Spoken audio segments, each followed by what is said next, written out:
Hello, everyone, and welcome to the season opening broadcast of Tipoff 2022-2023. Dr. Ron Poniewasz is joined by Professor Larry Kelly. He's going to teach us all about Lawrence County basketball. That's why he's the professor, and we welcome him back to another season of Tipoff. He is a varsity baseball coach at Shenango High School, as well as a member of the Luxembourg, Garbutt, Kelly & George law firm. Larry Kelly, we thank you for joining us. We thank you and your law firm for sponsoring us. And again, thank you for joining us. Well, listen, you might want to add that I was a member of the Newcastle high school basketball staff for 12 years. So hopefully I know a little bit more about this game than I do about football. Sitting next to Ralph Blundo for all those years, through osmosis, I should have learned something. But we'll see. We'll see as the season goes on how much I know or don't know. Sure. And we are also the award-winning Tip-Off podcast team. That's where I thought you was going with that, Larry. I got a couple plaques in my office that speak to that issue. So it's always nice to know that somebody watches what we do and appreciates what we say and thinks that it's somewhat professional, hence the award-winning Tip-Off Show. That's right. Okay, for the first edition of Tip-Off this year, we're going to have Athlete of the Week. We're going to talk about our Athlete of the Week winner. That'll be standard throughout the season. We'll have another segment also be standard. And this week, we're going to talk to you about game scheduling. More about that in our next segment. But first off, Larry Kelly, our Athlete of the Week is Joseph Roth, 6'5" junior forward center from Ellwood City, Lincoln. 3 games last week. The Wolverines went 2-1. Joseph Roth goes 28 points, 15 rebounds, and a 69-52 loss to Central Valley. Follows that right up with 25 points, 20 rebounds, 5 assists, 3 steals, and a 56-45 win over Western Beaver. And then he added 34 points, 10 rebounds, in a 63-48 win over New Brighton. Larry Kelly, oh, what a week for Joseph Roth. You know, this kid is an outstanding basketball player, as evidenced by the 3 games that he had last week. I mean, to put up 28 points, 15 rebounds, and then follow that up with 25 points and 20 rebounds is special. But let me let you in on a little secret. He might be a better swimmer than he is a basketball player. This young man was a state champion. He may swim in the Olympics one of these days. That's how good he is. Comes from a great basketball family. He's had 3 brothers and a sister who played at Lincoln High School and were outstanding players. So it's no surprise that Joseph Roth is continuing the family legacy. His brother Alex played with him last year. And he had Ricky, his brother, went to Westminster, and he had another brother whose name escapes me right now. Marisa, help me. Rick. We Alexander. had Rick. Pardon me? Oh. Ricky. No, Alexander last year. And Alexander, right. So the Roth family has been loaded with basketball players. And so it's no surprise that Joseph Roth is doing what he's doing. Yeah. And last week in that win over Western Beaver, he went over 1,000 career points, Larry. So he now stands at 1,044. Last week, he scored 87 points in those 3 games, 45 rebounds.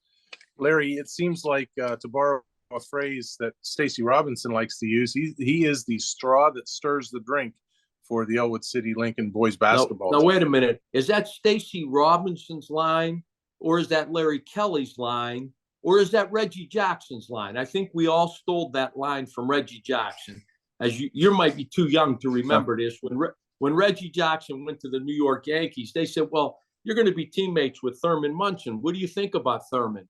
And Reggie Jackson's comment was at the time, Thurman's a great player, but I'm the straw that stirs the drink. So I don't know. Stacy's a little younger than me. He might have heard me say that a time or two. So Joe Roth is the straw that stirs the drink in Lincoln High School. Scott Dibble's in his first year there at Lincoln.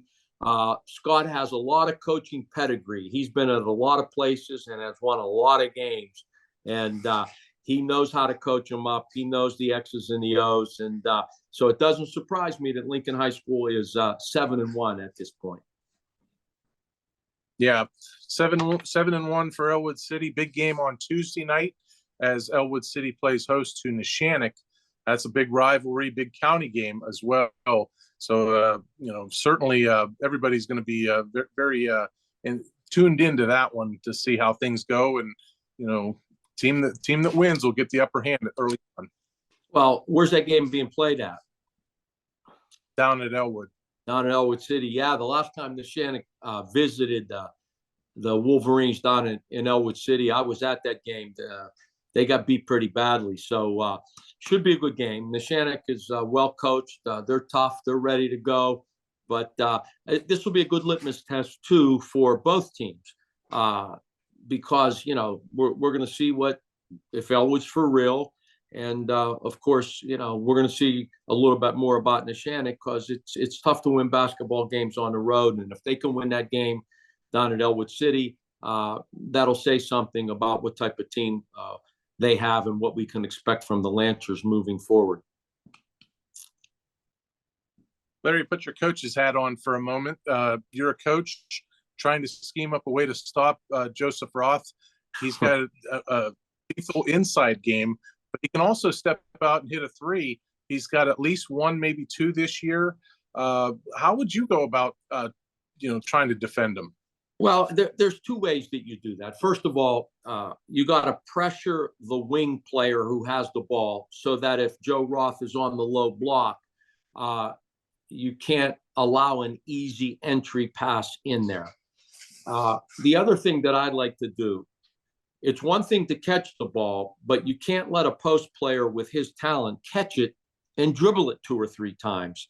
So Larry Kelly's view always was that if they drop it onto the low block, we're going to double him with somebody, whether that double comes from the guard who made the entry pass and everybody rotates over one, or that double comes from maybe the top of the key. But I'm not going to let Joe Roth catch the ball, dribble it 3 times, and make a shot on me. I'm going to make him either turn and shoot it immediately or give it up. But that's the way I've always defended post players who have the skill and talent of Joe Roth. There's a couple different ways you can do it. You can go 3/4 over the top when you're guarding them and have somebody come in from behind, and dribble it and create an easy shot for himself.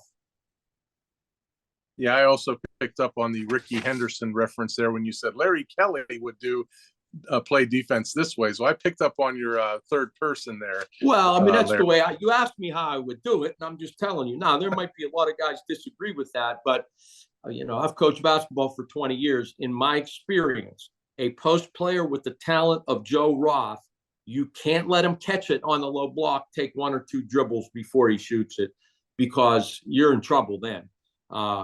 Again, I'm either going to make him shoot it from where he catches it. And again, that battle's often won before the ball is ever entered. As if you're going to guard that post player, you can't let him come and sit on that low block. You got to use your body to keep him as far away from the basket as you can. And of course, the guy who's guarding the wing has to pressure the wing player so it's not an easy entry pass in there. So that's what I've done in the past, and that's worked well for me through the years. And I expect that's what you're going to see from Neshannock on Tuesday. Got to try and get him into foul trouble in any way, shape, or form. Get him off the floor. That's another form of defense too. That's probably easier said than done, though. It's to get him off the floor in that fashion. Smart players very seldom get into foul trouble, and I can guarantee you, Joe Roth is a pretty cerebral basketball player. They know how to play defense without fouling. They don't pick up silly fouls. They don't foul a guy 94 feet away from the basket. That's going to be easier said than done. I don't anticipate that Joe Roth is going to get in foul trouble because he knows how to play defense without fouling. Mm-hmm. All right. Joseph Roth is our athlete of the week for his 3-game performance of 87 total points, 45 rebounds. and he now has 1,044 career points, moving on up the ranks of county basketball players to go over 1,000. I believe that makes him the 10th player all time in Ellwood City program history.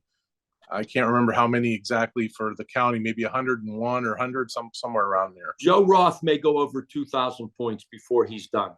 And I'm going to tell you another thing. And looking at these statistics, the 45 rebounds he had in a week, to me, are more impressive than the points.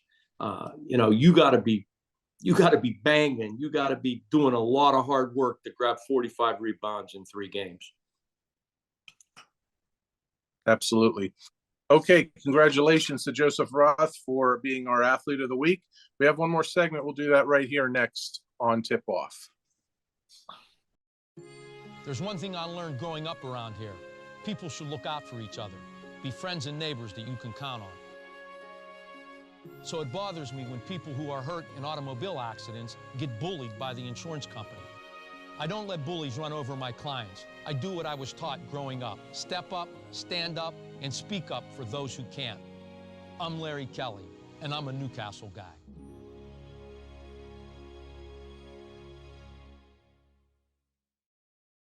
Ho, ho, ho. We're back here on Tip Off 2022-2023.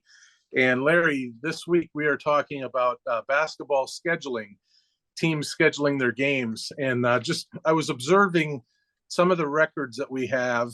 And keep in mind, we have teams that, naturally everybody plays 22 games, or that's the maximum you can play in the regular season. Right off the top, these are records from before games on Monday Night Boys. Ellwood City 7-1, so Tuesday they'll play their 9th game.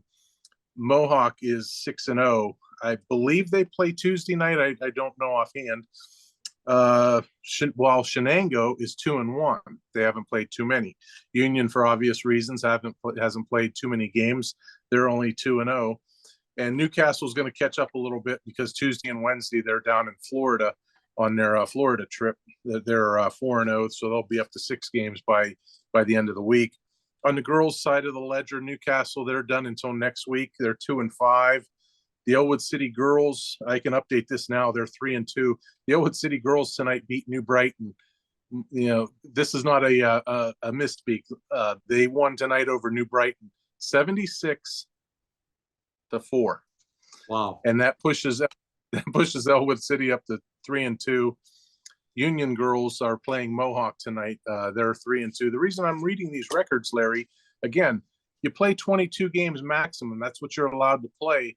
So are these teams playing too many games before Christmas? Are they front loading their schedule, or are you more of a fan of front loading your schedule like this, or holding them off until closer to playoffs? You know what? No, I agree with front loading the schedule. And the reason I say that is, it takes a while for a basketball team to get in sync. You're working on so many things early in the year. I mean, you're working on your full court press. You're working on your half court trap. You're putting in all of your offenses, and there may be several of them, both man-to-man and zone. You're working on your press breaker. Full court and half court press break. You're working on your baseline out of bounds plays. You're working on your sideline out of bounds plays. There is so much to work on that, at least in my view, the more games I can get early in the season, the more comfortable I will feel when section play starts. Because at the end of the day, that's all that really counts is section play. And in my experience, basketball teams tend to get better as the year goes on. The more games they get in, the more reps and game reps they get, the better they become. So I'm a fan of playing as many games early on in the season as I can so that I can get all of that in. That's a lot, especially if you have a new team, whereas you're not returning 5 starters.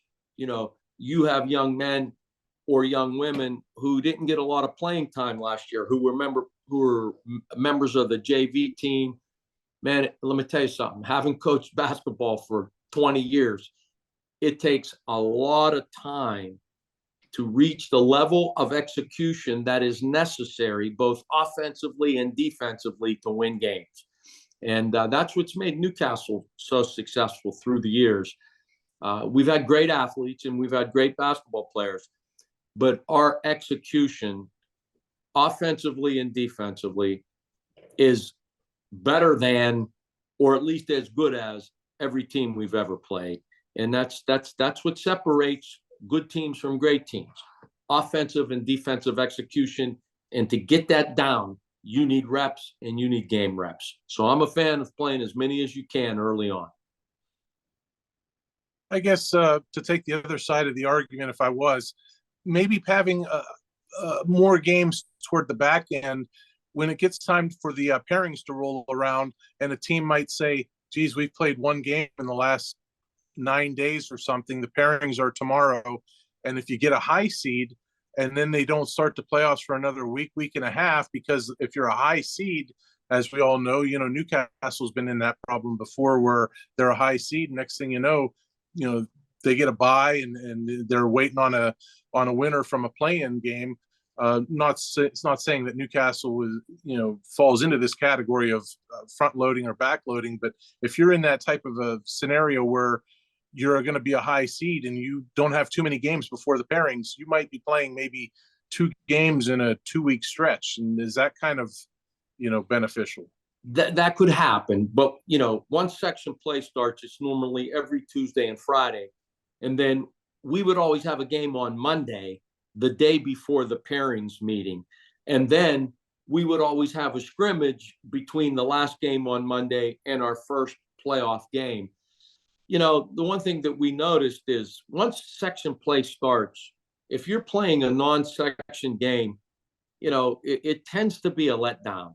The intensity level is not there. So listen, once section play starts, I want to play all section games. I'm not very interested in playing non-section games. And as I said, we always played a game on Monday following the last section game on a Friday. Once the pairings came out, we always were allowed and had one scrimmage somewhere, midweek before we start the playoffs. And that worked pretty well for Newcastle. I got a lot of rings in my house, thanks to Ralph Belundo and the Red Hurricane, so we've always done pretty well with that and that approach. Sure. How about speaking of Newcastle, they're down in Florida for a couple of days, or at least a couple of games. Tuesday morning at 10 a.m. and I believe Wednesday afternoon at 4 p.m. How will that help a team down the road, going down there and bonding, team bonding, things like that? I think the team bonding is not a big deal. Our guys, they spend so much time together during the season that bonding takes place in the summer, in the fall, during the season. But what's going to happen is you're going to see some really, really good competition. And right now, we know what makes Newcastle a really good basketball team, the 22-23 edition, the guard play, their ability to shoot the basketball. But when you play really, really good competition, it may point out to the coaching staff where our weaknesses are, where we need a little bit of work, what we're going to need to concentrate on moving forward. And I think that's what's going to happen here, because we're going to play I'm guessing, some really top shelf competition. And, we know where we're strong. This will help us figure out where we need a little bit of work. Seeing as though you're home, your invitation to go with the team either got lost in the mail or Ralph has distanced himself from Larry Kelly. No, Ralph's a great guy, and I'm sure if I wanted to make the trip, he probably would have let me. I wouldn't have been able to call any plays, but I could have maybe sat on a bench. He told me there's a spot on the bench for Larry Kelly anytime I want to come and sit there. So we'll see how that moves forward. We'll see how that works the rest of the year. All right. Very good, sir. Good stuff tonight. Larry, anything else you'd like to say from our season opening tip-off? Yeah. Now, Christmas is next Sunday. I'm probably going to get a phone call from Santa Claus sometimes between now and Christmas Eve. And he's probably going to Here we ask go. me if Ron Poniewasz has been a good boy this year, because you know how that works. If you're a good boy, you get presents. If you're not a good boy, well, there'll be no presents under the tree. So what should I tell him when he calls me? I mean, what should I tell him about you this year? Have you been a good boy? I would say use your instinct, use your own knowledge. Well, you know what? You better come up with a better answer than that, or you may be getting up Christmas morning and there won't be a lot of toys under that tree. But listen, I'm looking forward to basketball. I always look forward to spending some time with you, Ronnie, on Monday. And Pete, you guys do a great job. And I think it's truly appreciated by the young high school athletes who get to watch this podcast and hear us talk about them, and oftentimes say really nice things about them. I know when I was in high school, if I got to do that, that'd be pretty special. And, you know, again, at LGKG, we're glad to do that. It's a give back to the community that's been really, really good to me and my law firm. And so I look forward to having a great year. And we're going to have a lot to talk about this year because there's a lot of good basketball going on in Lawrence County. That's right. Larry, thanks for joining us here. Just throughout the basketball season, we'll have Athlete of the Week, daily print edition, things like that. We'll have game coverage, all sorts of fun stuff. So make sure you check us out on Twitter, on our web pages, Tipoff, every place. Daily pages. We'll have the teams covered. It's early in the season still, but before you know it, we'll be into January and the rigors of section play for sure. Absolutely. Can't wait. Looking forward to it, Ronnie. Yep. That's Larry Kelly. I'm Ron Poniewasz. Thank you for joining us, everybody. Make sure you have a safe and very blessed, happy holiday season. We'll see you back here next week. Okay. That was good. I became an attorney because I believe in hard work, fairness, and human decency. In a word, justice.